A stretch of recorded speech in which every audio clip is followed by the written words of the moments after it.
welcome to Dalmar TV. This is Sabrine, and we have our special guests from U.S. Small Business Administration. I have Everett Woodell, Yes. District Director, and Terry Bolden, Deputy District Director. And you're from the Columbus District Office? That is correct. Welcome to Dalmar TV. Thank you so much, Sabrina, and I'd like to thank you and Shafi for inviting us to Dalmar TV. We're excited to be here today. Perfect. We appreciate having you guys. I'll start with the questions. Sure. And you can answer however you like. As key leaders at the U.S. Small Business Administration, can you both describe your vision for supporting small businesses and how do you plan to achieve it in our region? That's a great question. And you know, one thing the administrator for the U.S. Small Business Administration has done is she's really emphasized reaching our underserved communities.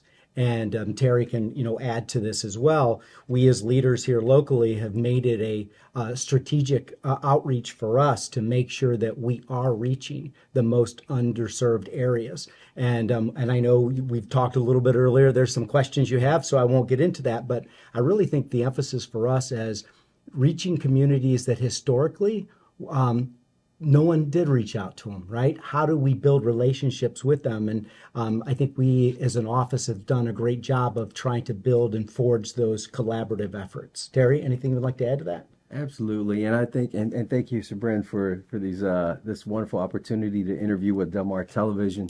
As District Director Everett Woodell has mentioned, the administration's intentions and intentionality to help small businesses and the underserved in our communities grow and expand. And particularly in Central Ohio, our Somali population is growing 100%. exponentially, which means more entrepreneurs, new business opportunities, and a chance for us to help those businesses meet their potential to grow. And can I add to that too, is I have my counterpart in Minnesota, Minneapolis, right? We always have a little rivalry between, there's a large Somali population in Minnesota and Minneapolis, and they too, we have actually collaborated with them on how we can better reach the Somali population. It is quite an extensive population here in Columbus, a very entrepreneurial community, and it's one that we had historically not tried to work with as an agency, and what we have done is tried to forge relationships and remedy that problem. Perfect. I'm glad to hear that. So my key question would be, how do you collaborate with small organizations and local businesses to foster economic development and create opportunities for growth? So that's another fantastic question. And Terry, please, if I miss something, I want to take a step back and give you a little understanding of how we got where we are as far as our relationship with the Somali community. When I came on board, I came from the private sector 6 years ago. And one of the issues that I found was there was a lack of engagement within a large demographics of our communities, our Hispanic community, our Asian community, our Somali community, our LGBTQ community. We had really no relationships. And I had a great conversation with Steve Stivers, who was a congressman at the time, but was coming back to be the president of the Ohio Chamber of Commerce. And I said, we don't have a relationship with you. How can we build one? And how can we help our diverse communities build a relationship that can be helpful to them in pursuing contracting with companies and so forth? So Shafi, through the Chamber, was so instrumental in us helping put that together that we now convene quarterly with the Ohio Chamber, all of our chambers from our diverse communities. The Somali community is at the table, right? So is the Hispanic community. So is the African American community. And, the adage, if you're not at the table, you can't help set policy or help guide economic growth in your community. So for us, and Terry and I and Talia Amador of our team has done an amazing job of convening that, but not just meeting, actually working on ways that these communities can collaborate with one another to pursue contracts. never have we seen in this area, the Somali community, the Hispanic community, and the Asian American community, the Commerce Group entering into an MOU to pursue contracts. That's not, we've never heard of that before. And that happened because we convened everyone together and said, okay, how do we help these communities grow and access opportunities? Terry, anything? I'm sorry, you know me, I'm passionate about it, and it was. And, you know, Shafi and the Chamber was instrumental. It couldn't have happened without him and the Chamber. And so, and to the Hispanic Chamber and the Asian American Commerce Group and the Diversity Chamber, all of these individuals came to the table wanting to work together and collaborate. Your compassion definitely shows, Everett. I know with the team, we're a team of 10 individuals who help businesses with lending and access to capital and contracting. And when you tasked everyone to say, hey, we need to do more in our diverse communities, you know, we went out and we worked with Shafi, who's the president, of course, of the Somali Chamber, and other groups within the community to build what we call strategic alliance memorandums. And those are what they call MOUs that allows us to work in a collaborative way, in a formal way, to co-brand and market not only our logo, but also programming that allowed the agreement with the Somali Chamber and the Asian American Chamber to happen. Yep. So those are some of the things that we've done here in the district, signed strategic alliance memorandums with the Chamber of Commerce. And I want to say, too, as a new immigrant emerging community, you can grow and you try to find resources that are free. I mean, the SBA offers free counseling and training sources, but you want to also think about building trust and equity.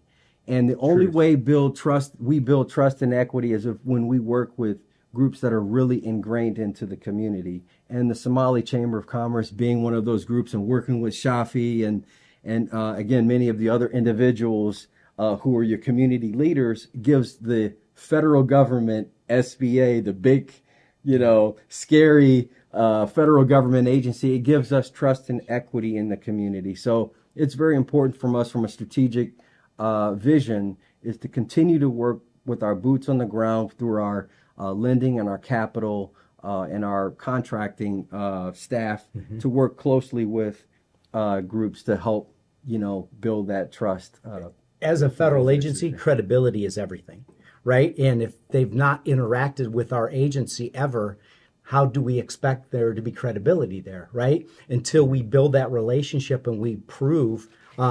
I given a conversation, I remember having coffee with Shafi at a Panera, and we discussed it, and the whole conversation was, well, we really don't know you, right? How do we trust you, right? Well, I feel like we had to earn that, right? And I believe we have earned that. And so I for me, when we say we want to sign a strategic alliance, one thing that's important is it's not an empty piece of paper that's signed. With it comes programming. We've worked with the Somali Chamber on financial literacy and so forth. So I think it's important that to build that credibility, you have to be able to showcase that you actually are going to do something when you actually sign that agreement that you're going to work together. That's important. And they will definitely test you on that. Oh, yes, they will. Because the Somali community will test you. When we meet for coffee, and the follow-up is, we'll see you in 2 weeks. They're expecting the call from us in 2 weeks to follow up and follow through. So we definitely, again, build equity through our intentionality. Thank you so much for going into detail. We might be going a little too far, I know, but we are passionate about what we do. Yeah. And so I look forward to the rest of the questions. Definitely. I appreciate the passion. So one of my question is, if for a local entrepreneur or a small business, how can they come to the table, like get involved? Yeah, and so there is part of the why these type of relationships are important. There are, as Terry indicated, we provide 4 C's, right? We provide counseling, we provide access to capital, we provide federal contracting, and we provide assistance in contract or in crisis. And I think it's important that we get the knowledge and the word out there that these resources are free of charge.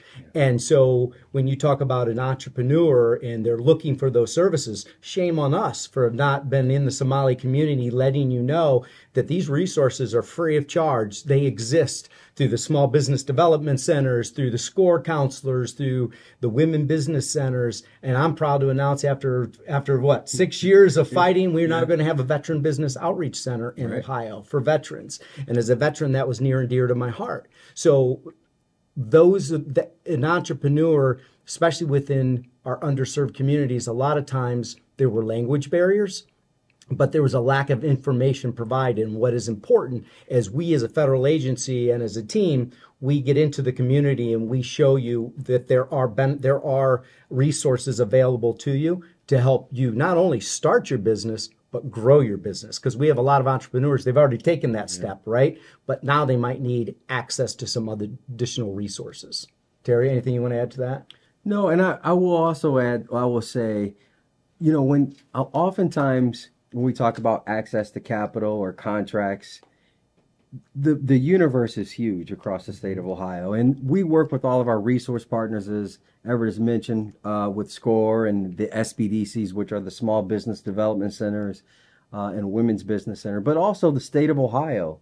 The state of Ohio has a lot of parallel programs that can collaborate and commingle in some instances with the SBA federal programs. But most importantly, understanding what our programs are. We've received tons of questions about how do I access a loan with the federal government. And we know that there are some barriers there within the Somali community. We talk about Sharia law or other restrictions behind, faith-based, principles that, hey, we don't do interest, in our religious beliefs. So we then try to find other avenues that would mirror up to what the Somali community needs, to what we can also provide as a federal agency. So it is our job to continue to find other resources within what we have, but also understand, some of the challenges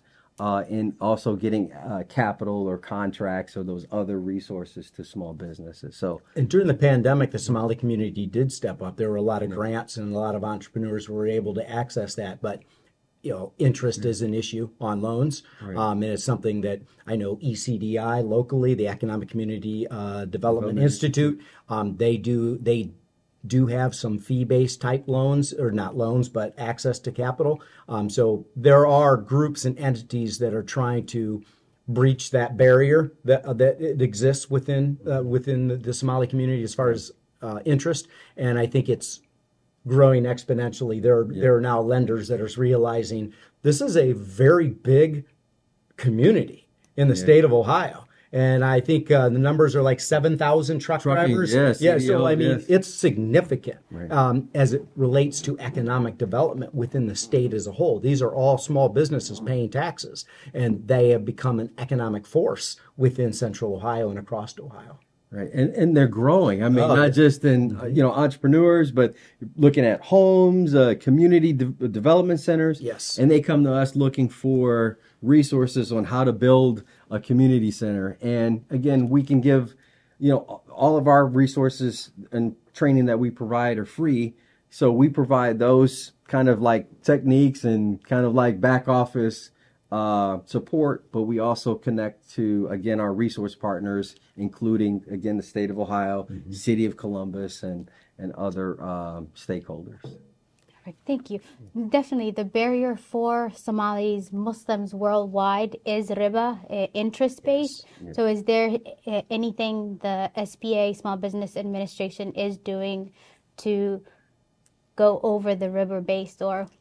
So currently, we don't have any loan programs as an agency, but to Terry's point, when we were discussing it just in the last question, it was what we find is there are other entities that are willing to step into that, like ECDI, to provide fee-based type loans. And there are other big lenders I know that have been discussing it and how they can roll that out, because it is such a significant community that I would not be surprised in the years to come, you'll see more lenders start to realize how do we reword the way, because it's really contractual, right? The way the language is in the contract, that's the objection too, not just per se the interest, but you can do it fee-based, but language still has to. Shafi took me to school one day and basically started explaining the way that contract could be problematic. So I think it's going to take lenders and others to come to the realization, there's a lot of individuals seeking capital within the Somali community. How do we formulate a program that can help benefit them? It benefits the bank as well, right? They'll get the fees on it. So I just think we're not quite there yet. And as a federal agency, we're not there. Everything we have is going to be interest-based. Thank you so much for elaborating on that. My other question is, what are some of the biggest challenges small businesses face today, and how does the SBA address these challenges through its programs and services? Ironically, it's still access to capital. That's really one of the issues. I suspect you'll find that within the Somali community. I know within the Latino community, it is an issue as well, and all communities, basically. If you're a small business owner and you're looking to grow, access to capital continues to be one of the largest issues. We do have counselors and through SCORE and SBDCs who are very helpful, but when it comes down to access to capital, higher interest rates hasn't been helpful to small businesses that have been looking to borrow money. We did have a lot of small businesses that did borrow quite a bit of money during the pandemic, so they did have some cash on hand, but that does have interest associated with it and payback over a period of time. So I think within almost all of our communities, it really comes back to, if you're an entrepreneur and you're looking to grow, access to the capital you need to fund that growth continues to be the major issue. And I don't know that will ever change, because it really comes down to, you need money to grow, and being able to access that at maybe a little less, cost as far as interest rate wise. But the state's rolled out some great programs on low interest. I mean, interest again, I get it within the Somali community, but those are things that are very helpful to all of the most of the underserved communities to be able to access that. Terry, anything you want to add on that? Absolutely. And one thing, if we take a step back, over the last 4 years, if we think about the pandemic, and a lot of businesses who, they had one business model for such a long time was now being rewritten, revised, changed, right? You have to kind of think a little bit differently now. And it's been a great thing, actually, because now businesses are now leveraging their web page, their YouTube page, their TikTok, and using other ways to leverage social media to get their product, their service, their information out to the universe. And for us, I mean, we look at, okay, the way of doing business was easy for us, right? You come and ask the SBA, how do I get help? We send you to a resource partner, and we kind of navigate to understand what those needs are for a small business. But again, with the internet and, the recovery and regrowth of small businesses outside of the pandemic, we've seen a huge resurgence of ideas and new thought to grow your business. And I would say some of the one thing I guess that excites me the most, and I think for the most, the SBA, and I think we're transforming our programs to meet the smallest of small businesses. And as Everett mentioned, we don't do, we have, interest-based type loans, but the Community Advantage program, which is CA lending, and it is actually we have a couple lenders here in Central Ohio. There's actually some terms in there that allow them to be a little more flexible from both some of our restored citizens, some of our microloans, our smallest of small, micro businesses.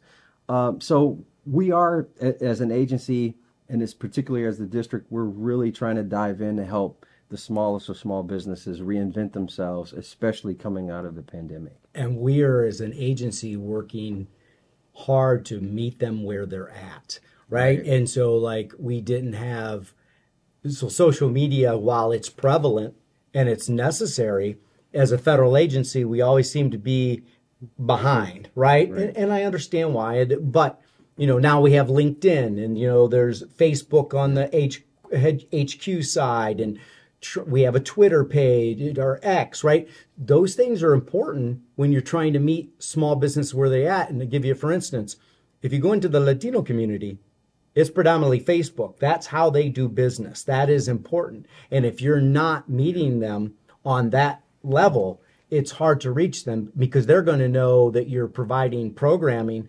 because you are on Facebook and you're providing that information, right? Just like here, we're blessed that you have allowed us to be here today. This is where the Somali community will come to get the information, and we want you to know we are out there and all these benefits. So I guess one of it is on a local level, and on a federal level, the agency is doing a better job of trying to meet our small business owners where they are.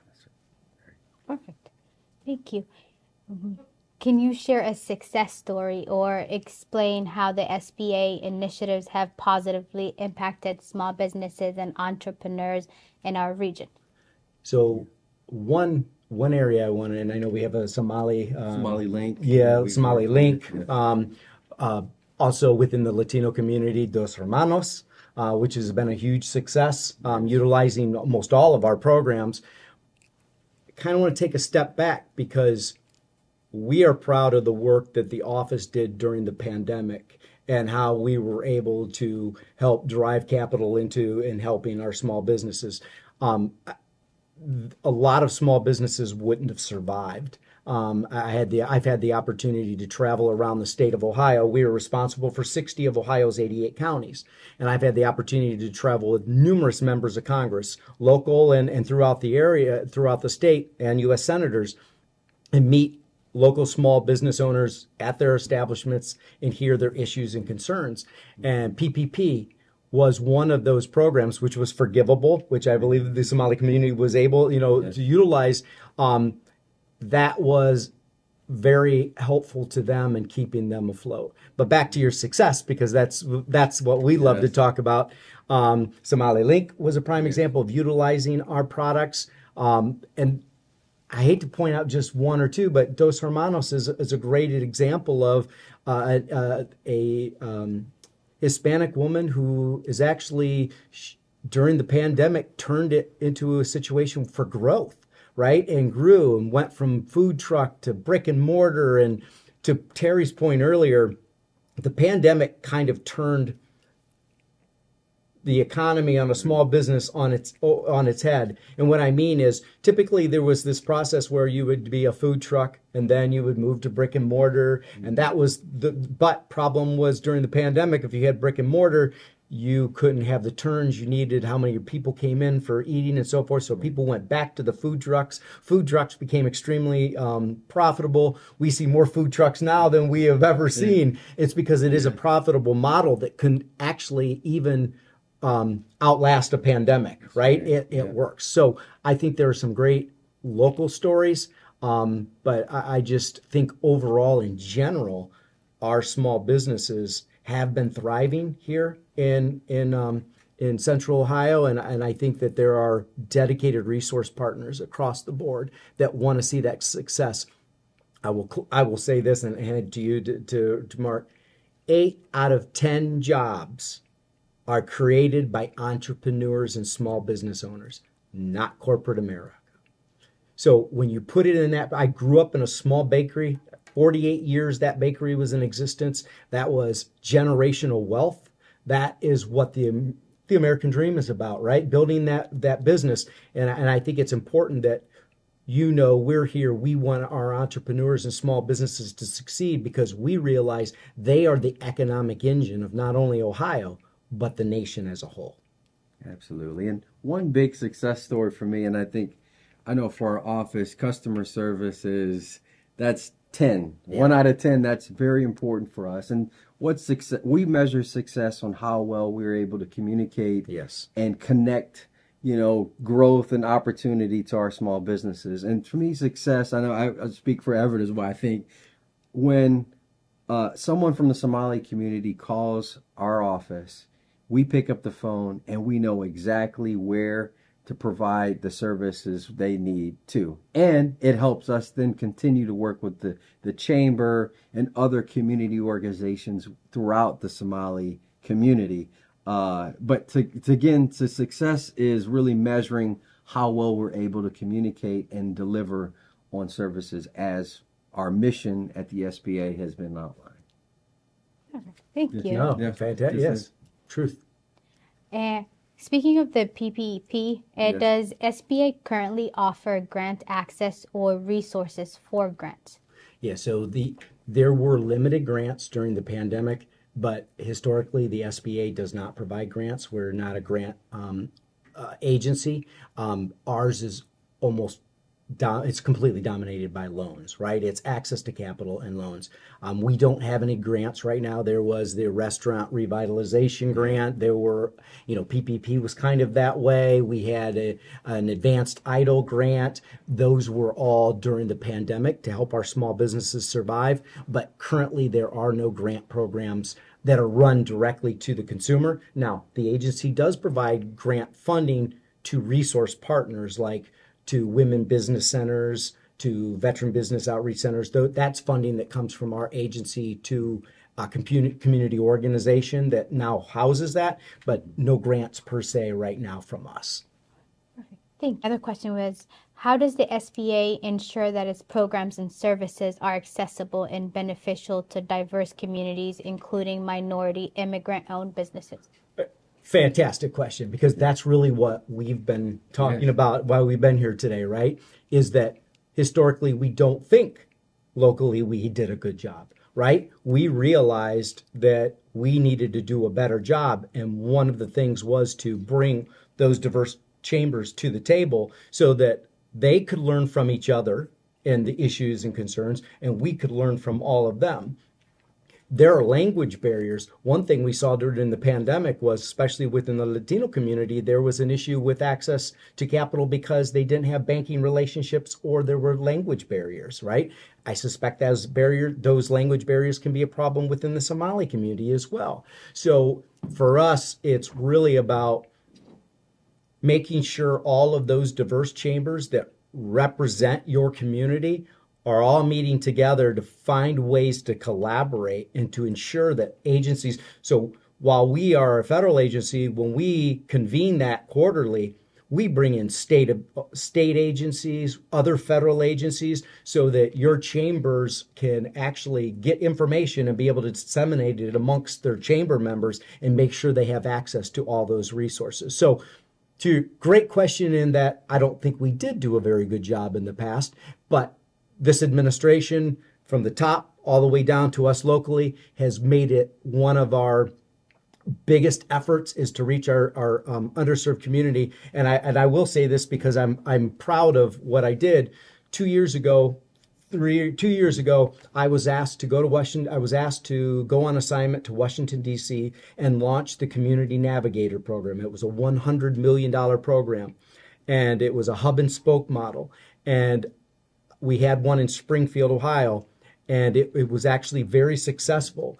And one of the things that was important for me was the whole concept of the Community Navigator program was, how do we bring all our resources together to the underserved communities or communities that weren't sure how to access those resources? And I thought it did a phenomenal job. But I think locally here, through Terry's leadership and Talia and us as a group, we've done a much better job of making sure all of our communities have access to those resources. I mean, we're in the prisons. Terry and I will be at Pickaway Prison tomorrow, providing entrepreneurial training to young men who will be departing prison within the next 6 months, because that is a reality, is that many of them might not be able to access a job. They will become entrepreneurs. So we're providing them with the resources and the knowledge and tools they need to be successful should they be entrepreneurs once they're released.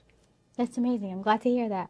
And then how can entrepreneurs and businesses stay up to date with the latest information regarding SBA administration? Terry, you always say this one all the time. It's our website. And so, LinkedIn, yes. We do have, we had a Twitter account, but we don't use it as much as LinkedIn's become the main. But LinkedIn is the main You go to SBA Columbus District Office and it'll pop right up. So we encourage everyone to follow that. But also, if you go to our website at sba.gov/Columbus, and there we have a list of upcoming training events as well as who our resource partners are. So stay linked in and also follow us on our website as well. He always seems to remember all those websites, and I do not. So I just hand it off and say, "Hey, what are the websites?" But from my perspective, Delmar and Sabrin and Shafi, thank you for allowing us to be here. Right? We've been talking about doing this for, oh my goodness, probably a year now, and Shafi has stayed on us. Hey, when are you coming to the TV station? When are you coming over to do it? And schedule had been busy, and I do appreciate you making time for us, because I think it's important that you know that we do have a relationship within the Somali community. We're working hard to build a better relationship. But intentionality. It is intentionality. I mean, this isn't something new. We've been working on this now for years because we realized we didn't have a relationship with the community, and that's a failure. And we're rectifying that. And it took Shafi and others to come to the table and sit down and have a dialogue and then see how we could work together. Definitely, Shafi is a great person to work with, and I enjoy working with him. Everett Woodell, District Director, and Terry Bolden, Deputy District Director. It's been a pleasure having you. You are welcome to Delmar TV anytime. This is Sabrin. Thank you for watching Delmar TV. Thank you.